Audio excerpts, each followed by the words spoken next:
नाल ही जो सेवावां निभा रहे हैं वो आप जगजीत सिंह पुत्र जी, आप इस दे नाल होर सारे ही मैनेजर साहबान सारे होर वर्कर कीर्तन दे नाल चल रहे हैं। सो मैं बेनती करांगा इस टाइम साडे विच श्रीमान श्री पुष्कर सिंह धामी जी, आप मुख्य मंत्री साहबान उत्तराखंड सरकार अज साडे विच इस इतिहासक स्थान ते और श्री 50 साला शहीदी पुरब नूं समर्पित समागम विच शहीदी नगर कीर्तन दे विच नतमस्तक होण वास्ते आए हैं। आप जी इन्हां पासों विचार सरवण करो।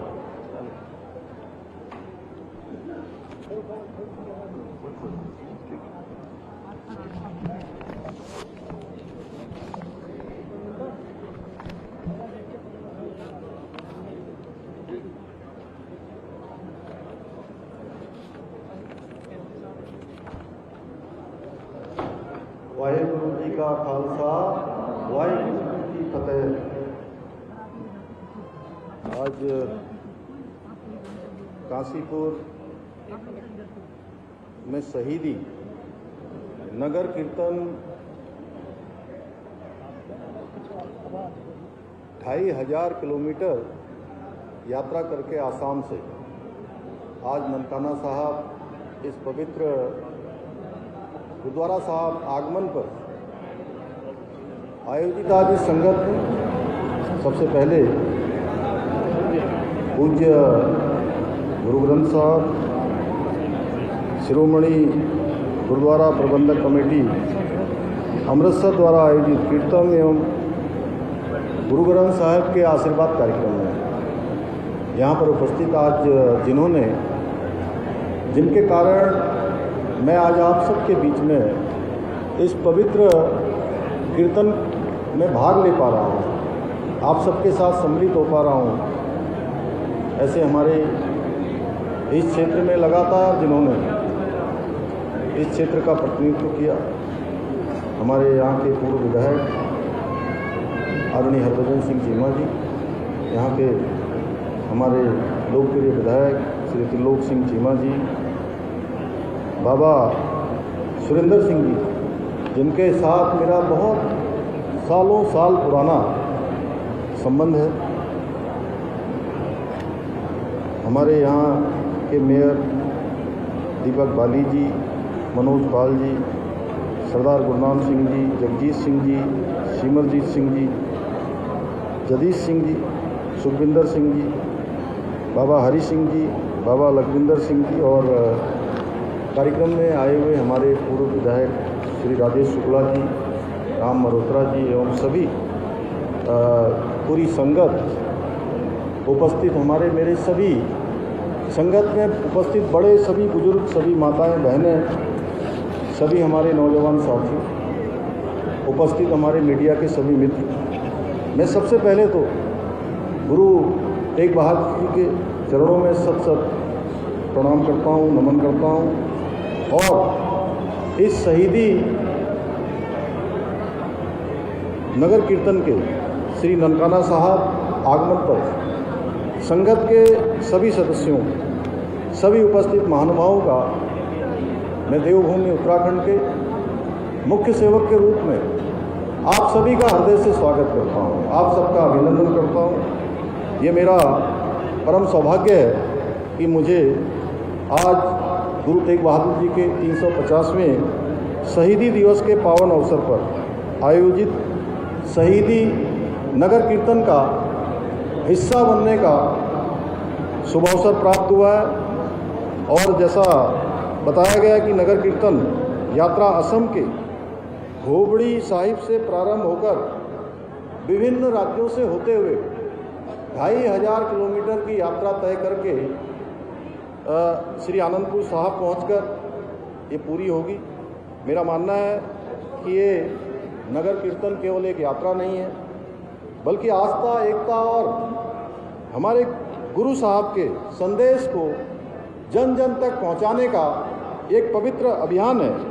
भाइयों बहनों, गुरु तेग बहादुर जी ने उस संकटपूर्ण कालखंड में अपने प्राणों की आहुति दी जब हमारे देश की संस्कृति, धर्म और आत्मसम्मान पर गंभीर खतरा बना हुआ था। अभी मेरे से पहले आदरणीय चीमा साहब ने बहुत थोड़े शब्दों में उसको यहाँ पर व्यक्त भी किया। मात्र 14 वर्ष की अल्पायु में ही उन्होंने अपने पिता के साथ मुगलों के खिलाफ युद्ध में अद्वितीय वीरता का परिचय दिया। उनकी वीरता से प्रभावित होकर उनके पिता ने उनका नाम तेग बहादुर अर्थात तलवार का धनी रखा था। उन्होंने कश्मीरी पंडितों पर हो रहे औरंगजेब के अत्याचारों के खिलाफ आवाज़ बुलंद करते हुए कहा था, मैं हिंदुओं का पीर हूँ, किसी भी हिंदू से पहले मुझे मुस्लिम धर्म कबूल करके दिखाइए। औरंगजेब ने षड्यंत्रपूर्वक गुरु तेग बहादुर जी को दिल्ली बुलाया और उन्हें बंदी बना लिया। फिर फरमान सुनाया, या तो मुस्लिम इस्लाम स्वीकार करो या मृत्यु का वरण करो। गुरु श्री तेग बहादुर जी ने कहा, तिलक जंजू राखा प्रभुता का, तीनों बड़ो कलु मही साका, धर्म हेतु साका जिन किया, शीश दिया पर सिरौ न दिया। उन्होंने और उनके साथियों ने इस्लाम स्वीकार करने से इनकार कर दिया तो उन पर घोर अत्याचार किए गए। उनके शिष्यों को खौलते हुए तेल में डाला गया, किसी को आरी से चीर दिया गया।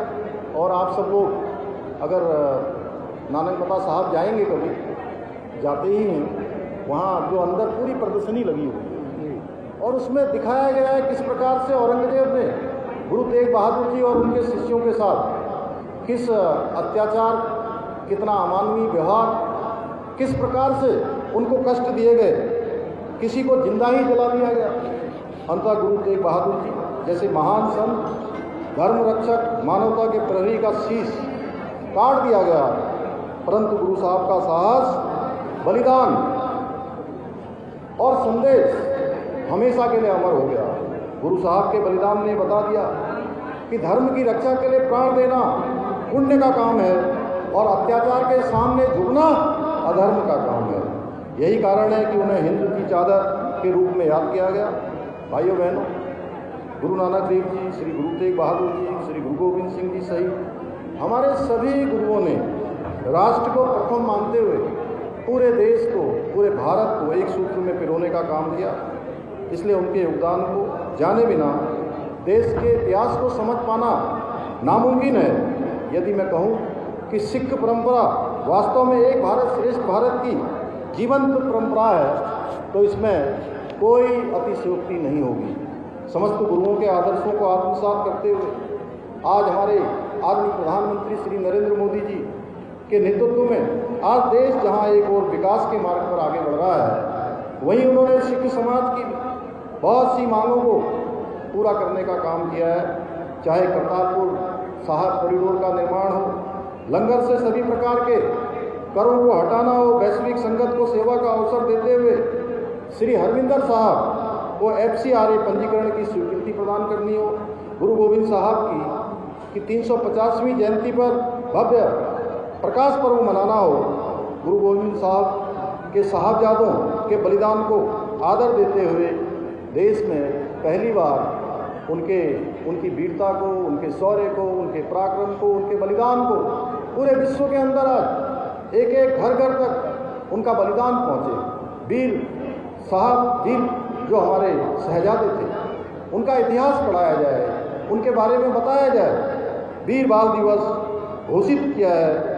श्री गुरु ग्रंथ साहब के पवित्र स्वरूपों को अफगानिस्तान से सुरक्षित वापस लाना हो या फिर 1984 के दंगा पीड़ितों को न्याय दिलाना हो, आदरणीय प्रधानमंत्री जी ने सिख समाज के हित में सदैव कार्य किया है। आदरणीय मोदी जी के सहयोग से हम देवभूमि उत्तराखंड में भी गोविंद घाट से हेमकुंड साहब तक 12.5 किलोमीटर रोपवे का निर्माण करने की दिशा में आगे कार्य कर रहे हैं। और इस रोपवे के निर्माण के होने के बाद हेमकुंड साहब जाने वाले श्रद्धालुओं की संख्या बढ़ोतरी होगी, क्योंकि जो यात्रा एक कठिन यात्रा होगी।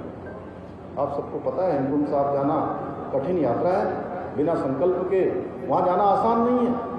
और जो शारीरिक रूप से कमज़ोर हैं, वृद्ध हैं, उनके लिए तो और भी अत्यधिक कठिन हो जाता है।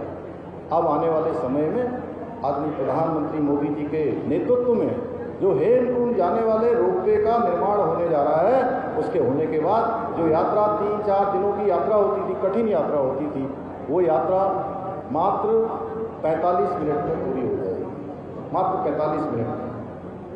यही नहीं, हमारी सरकार द्वारा 1947 के विभाजन का दर्द झेलने वाले शहीदों की स्मृति में विभाजन विभीषिका स्मृति निर्मल का स्थल का निर्माण भी कराया जा रहा है।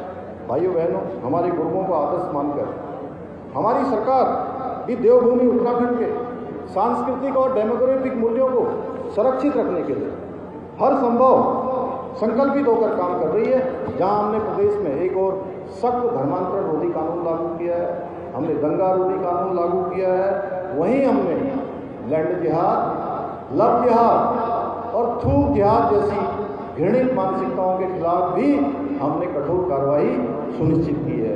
हमने प्रदेश में लैंड जिहाद पर कार्रवाई करते हुए 9000 एकड़ से भी अधिक जमीन को उन लैंड जिहादियों से मुक्त करवाया है।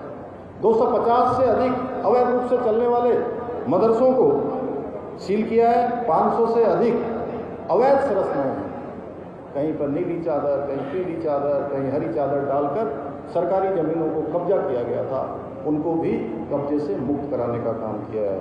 इतना ही नहीं, अभी हाल ही में हमारी सरकार ने राज्य में नया कानून लागू करके मदरसा बोर्ड को समाप्त करने का भी निर्णय लिया है।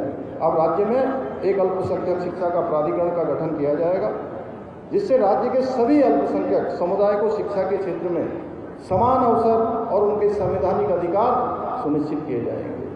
और मुझे बताते हुए खुशी है कि जब हम अल्पसंख्यक शिक्षा के सुधार का विधेयक ला रहे थे, तो हमारे त्रिलोक सिंह चीमा जी ने उसको पढ़ा और उन्होंने कहा कि इसमें कुछ संशोधन की आवश्यकता है। तो हमने तय किया कि वो संशोधन विधानसभा में त्रिलोक जी रखेंगे, और इन्होंने उस संशोधन को रखा और वो विधेयक का हिस्सा बन गया। वो विधेयक हमारा पारित हो गया है।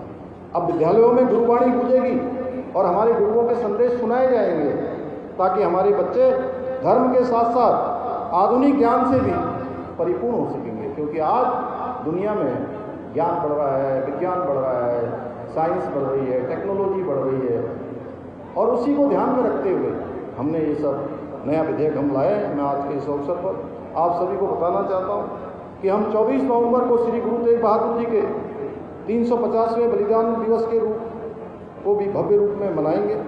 इसके लिए मैंने संबंधित अधिकारियों को आवश्यक दिशा निर्देश दे दिए हैं, जिससे हमारी आने वाली पीढ़ियाँ अपनी संस्कृति, धर्म और परंपराओं पर गर्व अनुभव करें और उनके आदर्शों को अपने जीवन में अपनाएं। भाइयों बहनों, उत्तराखंड की एक पावन धरा, जहाँ वेदों की ऋचाएँ गूंजी, जहाँ गुरु नानक देव जी से लेकर हिंद रक्षक गुरु गोविंद सिंह जी के पावन चरण पड़े हैं, उस पवित्र भूमि पर हमारी गौरवशाली सांस्कृतिक परंपराओं को समृद्ध करना हम सबका कर्तव्य है। लेकिन आप सबको पता है, इस समय हम लोग एक बड़ी त्रासदी से भी जो है सामना कर रहे हैं। उत्तराखंड राज्य के अंदर बहुत भीषण आपदा आई है। वहीं हमारे पंजाब में भी मैं देख रहा हूँ कि अत्यधिक बारिश होने के कारण से जिस प्रकार से बाढ़ की स्थिति पैदा हो गई। मैं भगवान से, मैं गुरु साहब से प्रार्थना करूँगा कि ऐसे समय में उन सभी लोगों को भगवान जो है सहारा दे, भगवान उनको शक्ति दे, और हम सब उनके साथ हैं उत्तराखंड से भी, क्योंकि यहाँ भी आपदा है, लेकिन उसके बावजूद भी बहुत सारे हमारे सेवा करने वाले लोग, हमारे दल, हमारी सरकार उन आपदा पीड़ितों के साथ पंजाब में भी है, और उनके लिए भी हम हर संभव यहाँ से जो भी सहायता होगी वो भी हम करेंगे। मुझे पूरा विश्वास है आप सभी गुरु तेग बहादुर जी के समर्पण और बलिदान से प्रेरित होकर राष्ट्र प्रेम, सांस्कृतिक गौरव और नैतिक मूल्यों को सबसे ऊपर रखेंगे और उत्तराखंड को देश का श्रेष्ठ राज्य बनाने के हमारे विकल्प रहित संकल्प को पूरा करने में इसी प्रकार एकजुट होकर अपना आशीर्वाद समर्थन देंगे। एक बार फिर से मैं आप सभी का बहुत धन्यवाद करता हूं, पूरी संगत का मैं अभिनंदन करता हूं, उनका स्वागत करता हूं, आयोजकों का, हमारे आदरणीय चीमा जी का जो इस पूरे कार्यक्रम के सेतु बने, और बाबा सुरेंद्र सिंह जी का भी कि उन्होंने बहुत सारे काम यहाँ भी करे हैं, बंगला साहब में भी कर रहे हैं, हमारे रीठा साहब में भी कर रहे हैं, और नानकमता साहब में भी कर रहे हैं। मैं जब बचपन से उस संगत में जाता था, तब से मैं बाबा सुरेंद्र सिंह, बाबा गुरुबचन सिंह, सभी लोगों के सानिध्य में रहकर मैंने गुरु घर में हमेशा आना जाना प्रारंभ किया, गुरु कृपा प्राप्त की है। मैं एक बार फिर से आप सभी गुरुओं को भी नमन करता हूं और इसी विश्वास के साथ अपनी बात समाप्त करता हूं। वाहेगुरु जी का खालसा, वाहेगुरु जी की फतेह।